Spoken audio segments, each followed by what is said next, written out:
青衣已经因我而死，一定要等我回来。想要通过绝地的考验，拒不可。哎呀，剑士三式，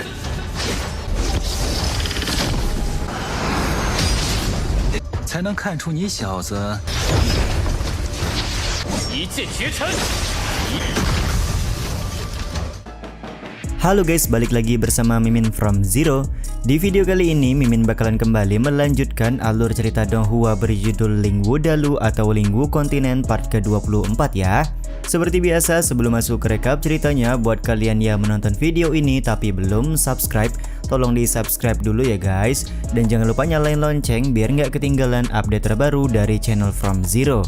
Playlist untuk Donghua ini juga udah tersedia bagi kalian-kalian yang baru aja bergabung dan belum nonton episode sebelumnya ya. Ya udah deh, nggak usah berlama-lama lagi, langsung saja kita ke rekap ceritanya guys.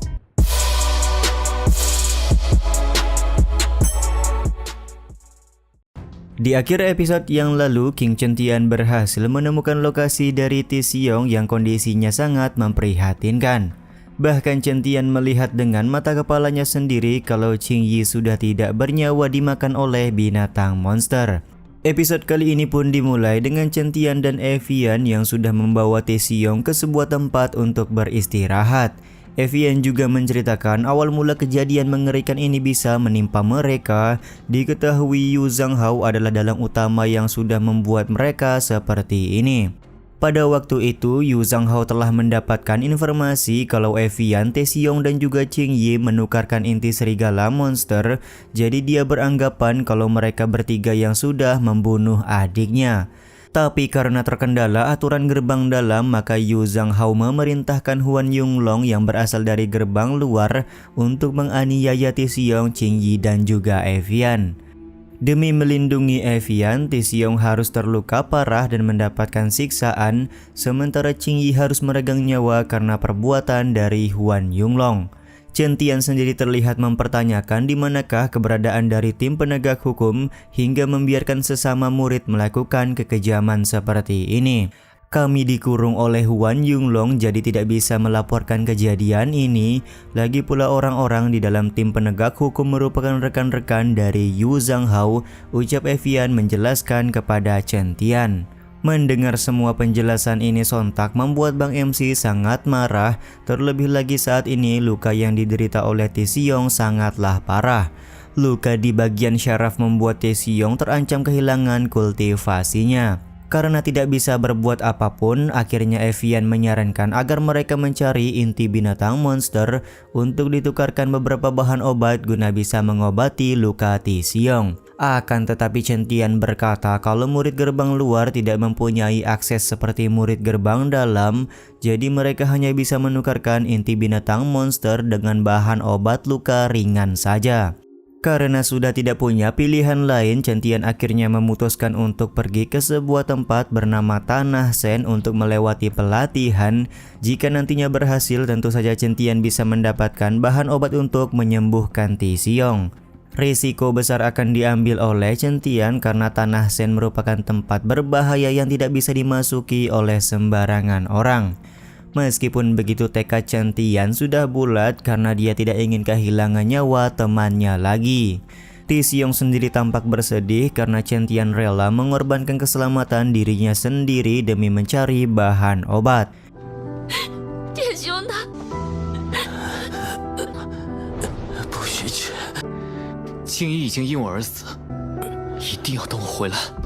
Beberapa saat kemudian, Chentian sudah sampai di Tanah Sen untuk menjalani ujian. Penjaga Tanah Sen juga langsung menanyakan identitas dari Bang MC kita. Chentian pun langsung memperkenalkan diri sembari menjelaskan tujuan utamanya masuk ke Tanah Sen adalah untuk mendapatkan obat guna bisa mengobati temannya yang sedang terluka parah. Penjaga Tanah Sen memberi peringatan kalau saat ini ranah dari Chentian masih sangatlah rendah. Jika terus memaksakan masuk ke dalam Tanah Sen, maka nyawa dari Chentian adalah taruhannya. Tanpa keraguan sedikit pun, Chentian siap dengan segala resiko yang akan dia hadapi. Mendengar keyakinan Chentian ini, penjaga Tanah Sen lekas meminta Chentian untuk mengeluarkan martial spiritnya sekarang juga. 想要通过绝地的考验，去不可。 Setelah King Chen mengeluarkan martial spiritnya, penjaga tanah Sen langsung membuka sebuah pintu di mana pintu tersebut akan menuju sebuah lembah bernama Lembah Zongju. Si penjaga tanah Sen juga cukup memuji kemampuan yang dimiliki oleh Bang MC kita. Dia tidak ragu menyebutkan Chen Tian merupakan seorang jenius karena sudah mempunyai martial spirit kuat di usia yang begitu muda. Penjaga tanah Sen juga mempersiapkan ujian khusus kepada Chen Tian di dalam lembah Zongju. Meskipun ujian tersebut sangat sulit, tapi tetap tidak akan membahayakan nyawa dari King Chen Tian. 就是终绝苦，小小年纪，还不错吧？ 但无性命之忧。 Sementara itu, Chen Tian yang sudah masuk ke dalam lembah Zongju begitu terpesona karena keindahan lembah tersebut. Dia juga langsung mendapatkan pemberitahuan ujian di mana Chen Tian diminta untuk membunyikan lonceng besar di hadapannya. Bang MC kemudian mendekati lonceng tersebut sembari berbicara kalau hanya membunyikan lonceng saja, ujian yang diberikan ini terlalu mudah. Benar saja ternyata ada yang aneh dari lonceng besar, di mana lonceng ini mampu menyerang balik orang yang hendak membunyikannya. Tak lama kemudian Tuan Jian pun langsung keluar dan cukup kaget karena lonceng besar yang dia ketahui ternyata berada di klan langit. Tuan Jian memang begitu familiar dengan lonceng besar di hadapan mereka saat ini, tapi dia tidak akan memberikan bantuan sedikit pun kepada Chen Tian yang harus membunyikan lonceng tersebut. 不过别指望我帮你，天宗宠儿。 Tuan Jian menyebutkan kalau Chen Tian berhasil membuat lonceng besar berbunyi, maka Chen Tian akan menjadi murid kesayangan dari klan langit. Benar saja tanpa basa-basi, King Chen Tian langsung menggunakan armor Wuhun dan mencoba sekali lagi membunyikan lonceng besar.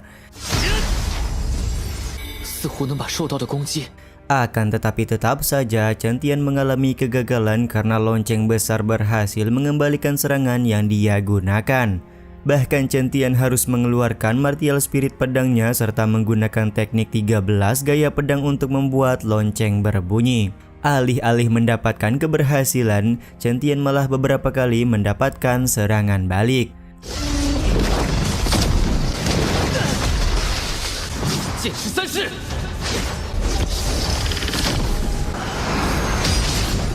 才能看出你小子 Situasi ini pun membuat Tuan Jian merasa penasaran apakah Chen Tian benar-benar mengeluarkan kejeniusannya di dalam ujian kali ini. Di saat kesulitan sedang terjadi, King Chen Tian berhasil meningkatkan level kekuatan dari teknik armor Wuhun yang dia pakai. Armor Wuhun juga langsung dipadukan dengan tebasan 13 gaya pedang. Meskipun sudah mengkombinasikan teknik armor Wuhun dan teknik 13 gaya pedang, Chen Tian terlihat belum mampu membunyikan lonceng besar. 一剑绝尘。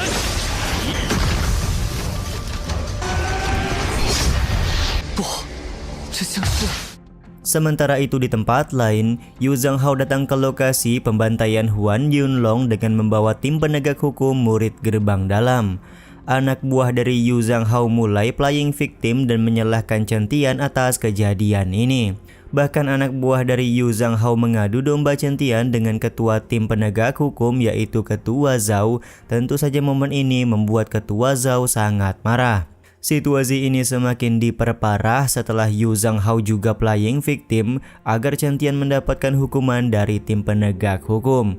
Tapi di satu sisi Ketua Zhao malah lebih fokus kepada bau amis yang tercium dari ruangan di depan mereka. Yu Zhanghao pun mulai sedikit panik dan memberikan alasan kalau ruangan di hadapan mereka dijadikan tempat untuk mengurung binatang monster, jadi wajar saja tercium aroma bau amis. Karena menurut Ketua Zhao Chen Tian sudah keterlaluan, maka dia memerintahkan anak buahnya untuk segera menangkap Chen Tian dan lalu membawanya ke aula hukum untuk mendapatkan hukuman. Momen ini tentu saja membuat Yu Zhanghao sangat senang. Di dalam hatinya dia berkata kalau Chen Tian tidak akan bisa menghindar dari masalah ini. 他还说大逆不道的话，算是执法队赵长老来了，去把陈天带到执法堂。你死定了！ Rencana jahat dari Yu Zhanghao ini juga sekaligus menutup episode kali ini ya guys. Ya udah deh, sampai di sini dulu aja video kali ini. Mohon maaf jika masih banyak kekurangan dan kesalahan dalam penyampaian kata-kata ya. Terima kasih untuk kalian yang udah pada nonton dan jangan lupa subscribe serta nyalain loncengnya ya guys. Mimin selaku penulis narasi, tukang voice over dan tukang edit video pamit undur diri. Salam hangat, see you in the next video. Bye bye guys, see you next week.